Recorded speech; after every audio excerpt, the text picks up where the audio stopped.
Yeah? Yeah, okay. Right.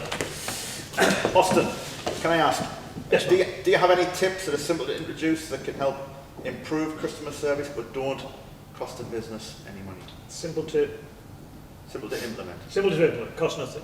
Yes, the easiest example and probably one of the most powerful things you can do in your business, cost nothing, is work on the greeting. The greeting, in my experience, that when you walk into a retail store, whether you work with doctors, solicitors, accountants, whichever it is, the greeting is so important.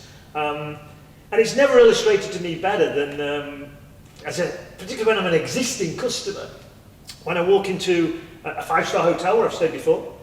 My favourite one is the Gleneagles Hotel. I walk into the hotel and as I'm checking in and they look at me, how nice to see you again, Mr. Hempstead. And I'm made up. I'm really pleased because I feel important. Now I know it's because there's a little computer light flashing on the screen saying this is a repeat customer who's coming back. But it just makes you feel so valued. And like that expression goes, you never get a second chance to make a first impression. Absolutely. So you think the greeting, that's massive. Get it right. Nicola, how important do you think that customer service is once you've actually sold a product or provided a service? Well, I think Pete covered it off a bit earlier. It's very much a case of making people appreciate the fact that they've spent money with you. Because it's very easy, once we've been paid, it's like, oh, we can forget about them and move on.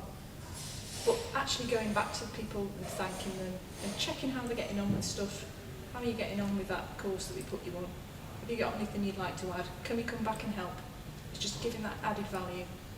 So when somebody's spent money, you actually acknowledge that you appreciate it. That's a good point. Pete, what do you think? Why do you think people, what's the biggest reason that people don't give exceptional customer service? I think that, in my experience, there's complacency. I think sometimes they get the transaction, they get the sale, and they think that's their job stop. I think they just think, right, I've done it now, where's the next customer? I talked a while ago about, in the presentation, the ICANN event, about the doors open for new people. And I think that what we should really remember is it's, even once they've done the transaction, we should keep taking care of them. So I think part of the problem is that we're on this bit of a hamster wheel where it's next customer, next customer, next customer, and we do a great job up to a certain point, and I think, unfortunately, Mark, we don't follow it through, we don't carry on. So I think that's one of the problems, is it's always about the next sale instead of taking care of our existing base. And do you think, Chris, that you should perhaps treat all customers equally? I guess the answer to that question is yes and no. If your organisation values customer service and you want to set a really high standard in customer care, then I think that's something we should all aspire to. So yes, you should set a high standard for all of your customers across the board. But I think the flip side to that is you need to be aware of what the client actually wants. We're human beings, we're not all the same, we respond to different things, so achieving a fantastically high standard might be delivered in a slightly different way depending on who the customer is. So yes, achieve high, but no, don't treat everybody in exactly the same way, because that's going to work with some and not others. And I guess, Karen, social media, so ever present in all of our business lives today, if there was one quick tip that you could share with us that could help us improve and get exceptional customer service using social media, what would that tip be? It would be, for every 8 posts you make sure only one of them is a marketing message. Social media sites aren't advertising channels. You don't want your customers to click the like button, click the follow button, and then just be advertised at. You need to think about what's in it for them. So you need to be producing some really interesting, valuable content that they can take away and use. Links to, to articles on the internet, links to your own blog posts where you're providing added value and you're not selling to them. I get messages like that all the time. People just constantly selling, and you're right, it's annoying. Yeah. It is annoying.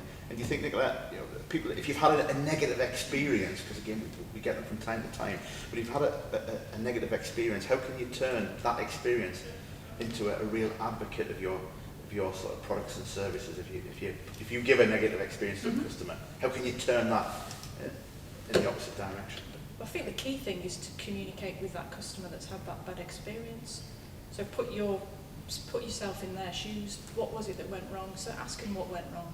Ask them what you could have done better to resolve it. and then resolve it.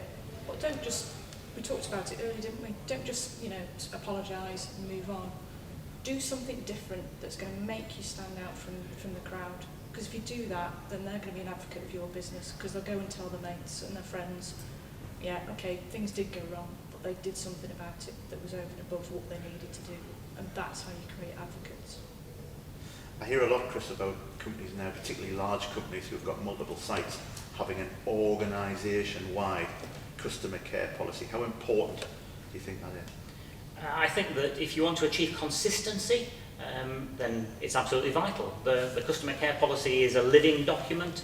It sets out in a detailed way to all of your frontline staff how you expect them to perform, what you want them to do in terms of customer interactions. But it's a living document that they can have input to, so they can take that standard further, improve customer care all the time. But I think it's there to be consistent, and if you don't use a policy like that, you're relying on chance. Yeah. And do we really want to put our businesses on the line with chance? Tough one, you're right. And do you think, Austin, you know, in your view, it's a common mistake, what is a common mistake that lots of businesses can make when it comes to providing customer services that ends up costing them money? I think it's so many businesses, Mark, have allow a customer to go from hero to zero in a very short space of time. In that, when I'm buying goods or services from anybody, anyone at all, at that moment I'm probably the most important person, because that's what every business is looking for today. You know, they're looking for someone who will trust them enough and enjoy their product enough to give them their money. And yet, when I do that, they then, almost every business that I've ever done business with, they then employ an incredible tactic. They then ignore me. And I never hear from them again. Isn't that amazing? Would that include when you send somebody an email and they don't reply? I know that's a big bugbear. No, I get 1,000 of those. So Pete, you know, what's the first thing that people can do right now to start delivering excellent customer service? They should talk to the top 20% of their customers. Right. So, you know, some organisations will have lots of different transactions, lots of people. I think what they should do is start a relationship, start a conversation with their top customers. Just find out how they rate the service, use the 1 to 10, you know, from a 1 to 10, if not a 10, what can I do to make it a 10? And I think the number one thing they should do is to remember it's not about the transaction, it's about the relationship. Strengthen and deepen the relationship with your customers. Talk to your customers and find out what you can do to improve that service. Okay. That's the number one thing I would say. One thing. And Karen, coming back to yourself, again with social media, lots of people now, Facebook pages, LinkedIn pages, and encourage people to post their negative experiences. What can you do if you get a negative experience and you get one on your Facebook page? What can you do to turn that negative experience into a more positive one? I think just like the example I used in the seminar this morning, if you do get someone posting something negative, it's best to address it publicly, acknowledge that they've said something negative, don't just shy away from it, but then give them a contact number where they can call you and take the issue offline. So you acknowledge it publicly, but then take it offline to solve it. And all of your fans or your followers on social media will see that, and it just shows that you care about your customers. Excellent. Guys, thanks very much. Thanks, Mark. Thank you very much, Mark. Thank you. I thought that was really